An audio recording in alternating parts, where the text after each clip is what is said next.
মধ্য পঞ্চাশের অমিত সেন মাল্টিন্যাশনাল ফার্মের এক্সিকিউটিভ অফিসার। সোনারতরী অ্যাপার্টমেন্টের 21 তলায় মাটি বাঁচিয়ে বাস করেন।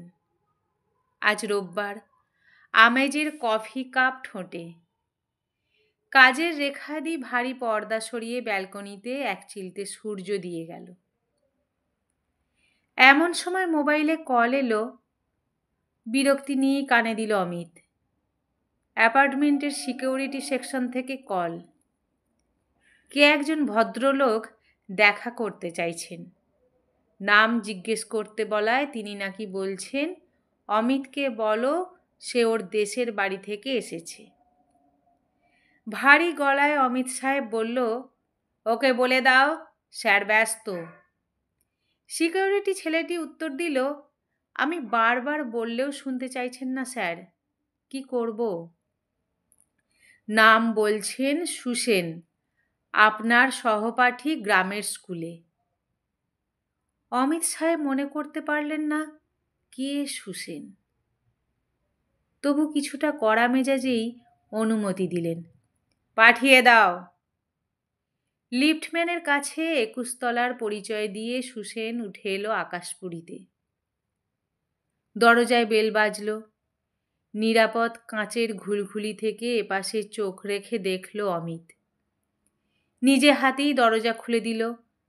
সামনে এক পৌর রগে শিরা ওঠা একটা মানুষ, অগোছালো উদাসীন, এক মুখ হাসি নিয়ে দাঁড়িয়ে, হাতে একটা বড় ব্যাগ। মানুষটা বলল, কিরে অমি, চিনতে পারিস? অমিত তখনও ঠিকমতো বুঝে উঠতে পারছে না।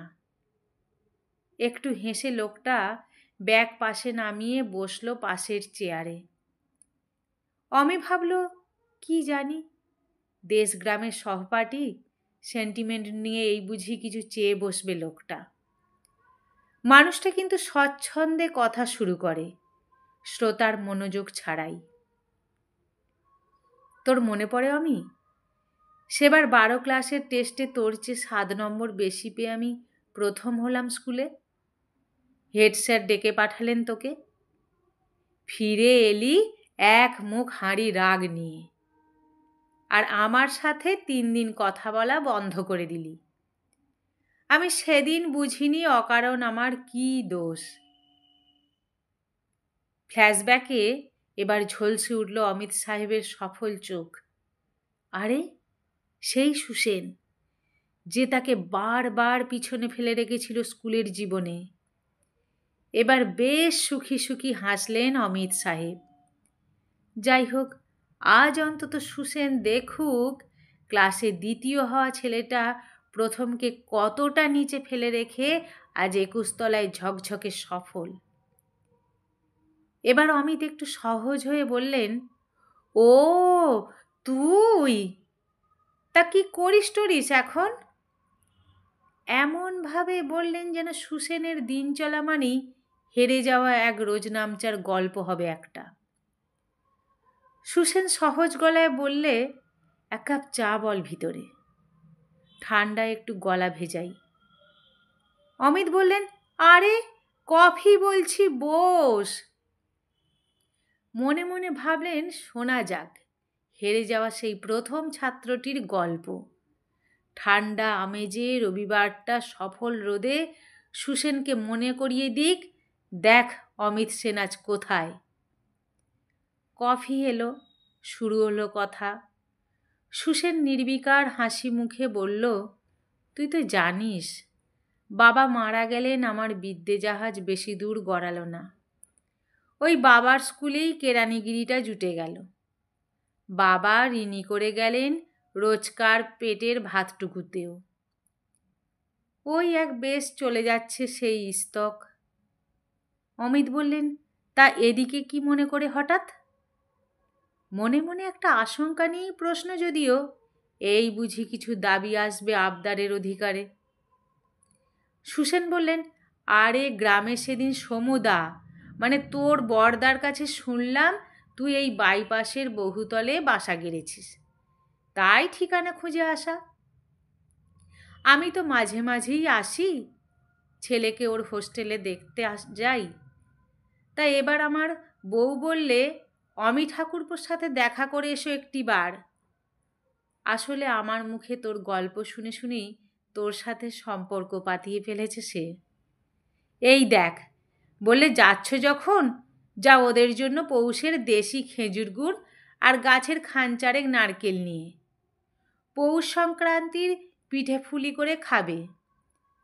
আমি হেসে বলেছি, ঠাকুরপো তোমার দেশি সাহেব, কলকাতার বাবু ওরা, ওসব পিঠে খায় নাকি? তা সে কথা কানেই নিলে না। এই নে ভাই, এবার আমায় ভার মুক্ত কর।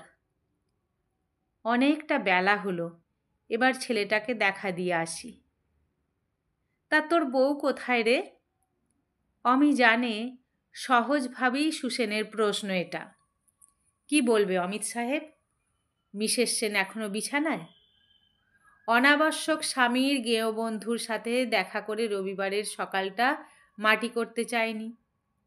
অমিত মিথ্যা দিয়ে ঢাকলেন, আরে মিসেস গেছেন ফিটনেস জিমে। সুখী মিথ্যে আভিজাত্য পালিশ থাকে এই মিসেসদের জিমে পাঠিয়ে। অমিত সাহেব ডাকলেন, রেখাদি, এগুলো তুলে রাখো। খালি ব্যাগটা সুসেনের হাতে তুলে দিলেন অমিত। মাটি না ছোঁয়া 21 তলায় উঠে আসা বড় অনুভবহীন, বড় কৃপণ।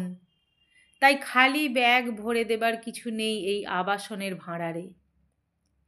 যাবার সময় বন্ধু সুসেনের হাতে একটা 500 টাকার নোট দিয়ে বললেন, ছেলের জন্য কিছু একটু। সুসেন হেসে হাত গুটিয়ে নিয়ে বললে, আরে ছেলে কি সেই ছোট্ট বায়না করা ছেলে আছে নাকি? ও এখন মেডিকেল হাউস স্টাফ। শীত রোদের সফল স্বাদটা হারিয়ে গেল অমিত সাহেবের জিভ আর চোখ থেকে। অমিত সাহেবের ছেলে এই নিয়ে 3 বার মেডিকেল এন্ট্রান্সে চান্স না পেয়ে আটকে। এবারও দ্বিতীয় হয়ে গেল সফল অমিত সাহেব। গেঁয়ো বন্ধু সুসেন আর এক প্রজন্ম তাকে দ্বিতীয় বেঞ্চে বসিয়ে লিফট দিয়ে নেমে গেল 21 তলা থেকে মাটিতে। যাবার আগে সাহেবের সিগনেচার করা হাতটা ছুঁয়ে দিয়ে গেল এক স্কুলের কেরানি বাবু। ভাবনাতেও এক আসনে এসে বসতে পারেনি অমিত সাহেব। সে শুধু সুসেনকে প্রতিপক্ষ ভেবেছে, বন্ধু ভাবেনি কোনো দিন। অথচ সুসেন কত সহজেই। সোনার তরী অ্যাপার্টমেন্টের ব্যালকনি থেকে অমিত সাহেব নিচে দেখলেন ছোট্ট হতে হতে মিলিয়ে যাওয়া বন্ধু সুসেন হেঁটে যাচ্ছে মাটি মারিয়ে রাজার মতো রাজপথে। এ আবাসনের ঘুম না ভাঙা একটা রবিবার জানতেও পারল না মাঠ মাটি বয়ে একটা মানুষ কতটা টাটকা পৌষের স্বাদ নিয়ে জড়িয়ে ধরে গেল এক প্রায় অচেনা বন্ধুকে। অমিত সাহেব এক ছোঁয়ায় নেমে এলেন মাটিতে। আজ পৌষের সংক্রান্তি। এক গেঁয়ো বৌমনির অমু ঠাকুরপো খেজুর গুড়ের মাটির নাগারিটা শুঁকে নিলেন। এত স্বাদ বেঁচে আছে আজও পৌষের বুকে। বহুদিন বাদে অমিত সাহেব ফিরে গেলেন হারানো শাকিন হৃদয়পুরে। আজ কোনো প্রতিযোগিতায় সুসেনকে প্রতিপক্ষ ভাবতে পারলেন না অমিত স্যার।